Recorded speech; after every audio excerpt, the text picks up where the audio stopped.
Hi everyone, Christina here. Welcome to another video at my YouTube channel and blog. Today I'm going to be using the Little Cat Agenda stamp from Mama Elephant. And this stamp set has so many really cute little tiny images in it. All these little cats doing different things. They're sized perfectly for your planner or agenda, but today I'm going to be using them on a birthday card. I noticed there were quite a few sort of birthday-esque images that would look adorable on a birthday card. So that's what I'm going to do. I'm going to pair it with the Blogging Buddies stamp set. I'm going to use that birthday wishes stamp up in the top corner. And I'm first going to prep my card base. This is going to be a 1-layer card, and so I'm scoring my card base now so that I know where the fold is. So I've scored it at 5.5 to create a side folding card, and I'm using some 110-pound Neenah Solar White cardstock today. And now I'm going to take some strips of Post-it tape, and I'm going to mask off this kind of bottom portion of the card, and I'm going to do some ink blending. I'm starting out with some Squeezed Lemonade Distress ink, and I'm using a mini round blending tool to put that ink onto the cardstock. I'm bringing the yellow over quite a bit, even though I am planning to have 5 different colors on this card. I'm going to have the colors really overlap each other quite a bit so that I have a really nice blend. So I went from Squeezed Lemonade to Carved Pumpkin to Picked Raspberry. And then I'm going to go back to the orange and kind of blend everything together. I then chose a really bright purple. This is Wilted Violet. And this is going to be a transition between that pinkish Picked Raspberry color and then a nice blue color. And the blue color I'm using today is called Mermaid Lagoon. And it's kind of like a really bright, kind of tealish aqua. It's a really, really pretty color. I think of it almost as if Salty Ocean, the color, and Peacock Feathers had a love child, you would have Mermaid Lagoon. It's like the perfect, like in between kind of the brightness of Salty Ocean, but you have a little bit of that aqua shade from Peacock Feathers. It's really fun. So I'm going to add a little bit of water on top, and I was going to spray my hand and flick that on, but then I decided to just close the distress sprayer. Like, you can toggle it over so it's closed and the trigger doesn't work as easily. And when you do that, you can kind of pump the trigger a little bit and it puts out really big droplets. So that's what I did. And I didn't like pick it up with a paper towel or anything. I really just wanted to kind of have those water spots on this blended rainbow area. I thought it just needed a little bit of texture. I didn't want it to be quite as stark as just this kind of ombre gradient.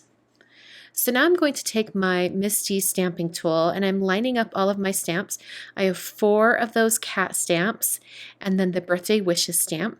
And I'm going to do a little test run here to make sure that all of those cats are lined up perfectly. So I'm going to take a strip of Post-it tape, and this is the more narrow 1-inch Post-it tape. I'm putting that right over that area, and then I'm going to stamp down to make sure that it's the right area where I'm stamping. And then I'll ink up those stamps with some Simon Says Stamp Intense Black ink. This is the black ink I'm going to use eventually, so I'm just using it for this test run. And I noticed that the 2 cats on the right were a little bit lower, so I just moved those up a little bit.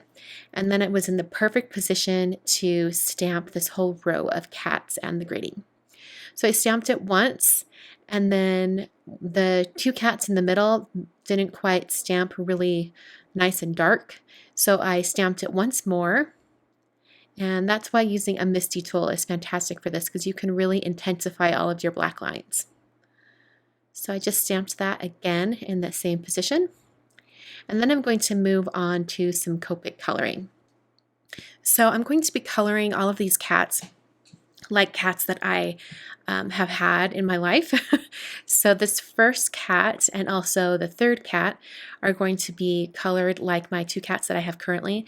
They are Sophie and Daphne, and I'm using some different colors of toner gray. I think it's the perfect shade for their particular fur.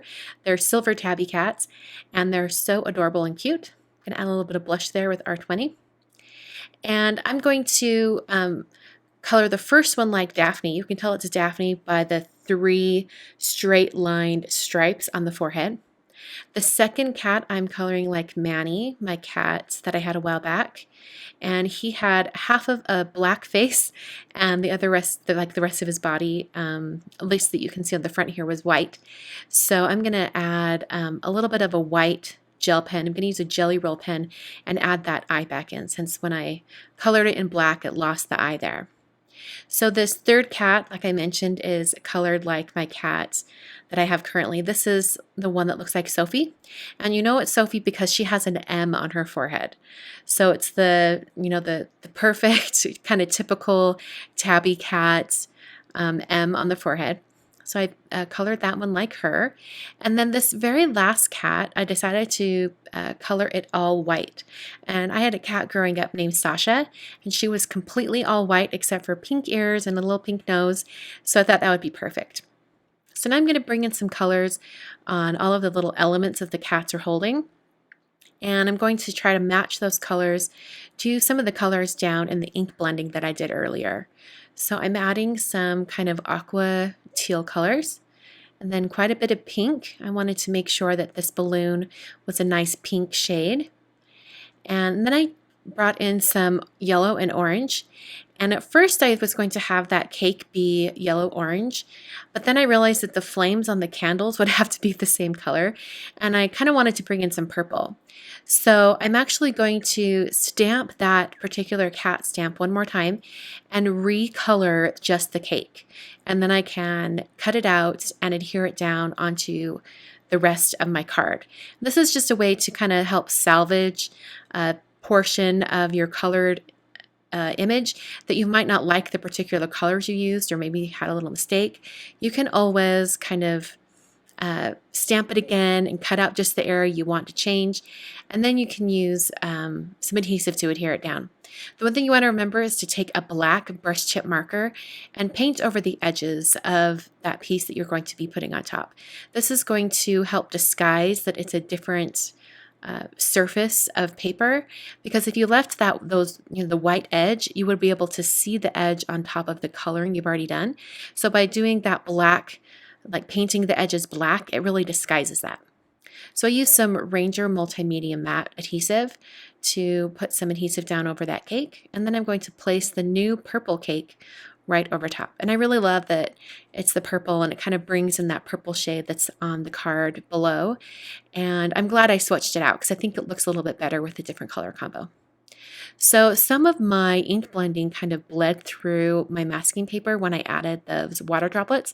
So I'm using a white Jelly Roll pen, the same one I used to add that eye on the second cat. And I'm just adding a white line right at that edge. That's going to disguise any of that bleeding, and no one will ever know that there was a mistake there. I'm going to take some cool gray Copic marker. This is the color C2, and I'm just going to add some shadows underneath all of these kitties. They looked a little bit strange, like they were just kind of floating, so I thought they needed a shadow. I'm punching the top right corner with the We Are Memory Keepers corner chomper. I use the 1/2 inch rounder, and that is the card for today. Hope you guys enjoyed, and I will catch you guys in the next video.